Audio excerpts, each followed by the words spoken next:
వ్యవస్థల్ని ఏ విధంగా విధ్వంసం చేశారు, ఒక పాలకుడు ఏ విధంగా అహంకారంతో విర్రవీగిపోయాడు, అసమర్థత, అవినీతి, విధ్వంసంతో వ్యవస్థల్ని ఏ విధంగా నాశనం చేశారు, రాష్ట్రం యొక్క బ్రాండ్ ఇమేజ్ ఏ విధంగా దెబ్బతీశారు, మంచి రాష్ట్రాన్ని ఏ విధంగా సర్వనాశనం చేశారు, రాజధాని కళ చంపేశారు.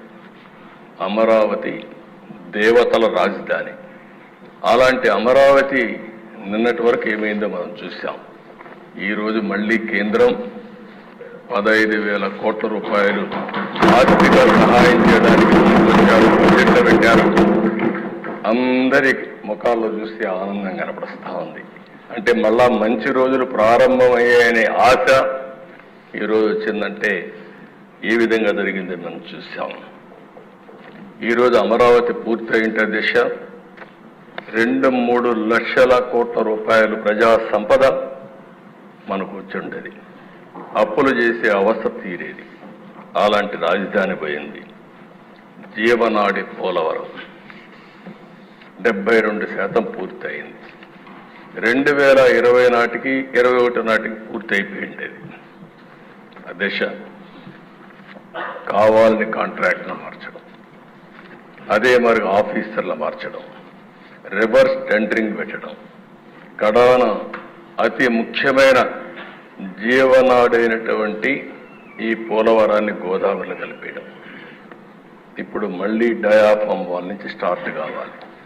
కాఫర్ డ్యాముల నుంచి మళ్ళా మనం పని ప్రారంభించాలి.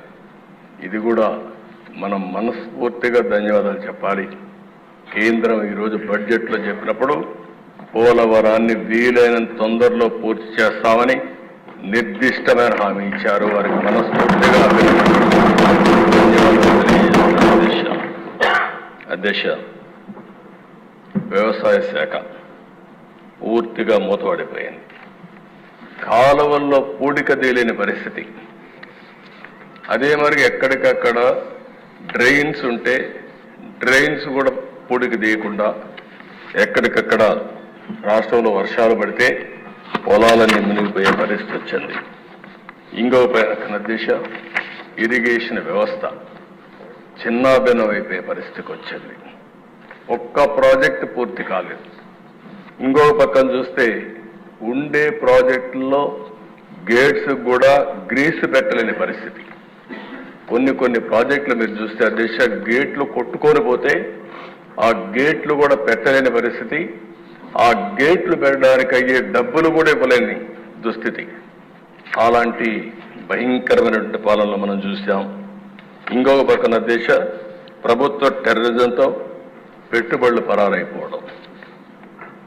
నాకు అమర్ రాజా ఇండస్ట్రీస్ ఒకప్పుడు దేశ ఏదైతే అమర్ రాజా పెట్టారో వాళ్ళంతా ఒకటి ఆలోచించారు. చిత్తూరు జిల్లా, మేము మా జిల్లాలో ఇండస్ట్రీ పెట్టాలని ఇండస్ట్రీ అతను పెడితే అతన్ని ఎన్ని విధాల ఇబ్బందులు పెట్టాలని ఇబ్బందులు పెట్టి ఇప్పుడు పెట్టుబడులు వేరే రాష్ట్రానికి పోయే పరిస్థితి వచ్చింది. అంటే సొంత రాష్ట్రంలో పుట్టిన పారిశ్రామికవేత్త కూడా పెట్టుబడి పెట్టలేని పరిస్థితి, పెట్టినా కాపాడుకోలేని పరిస్థితి వచ్చిందంటే అది ఆనాటి దుస్థితి.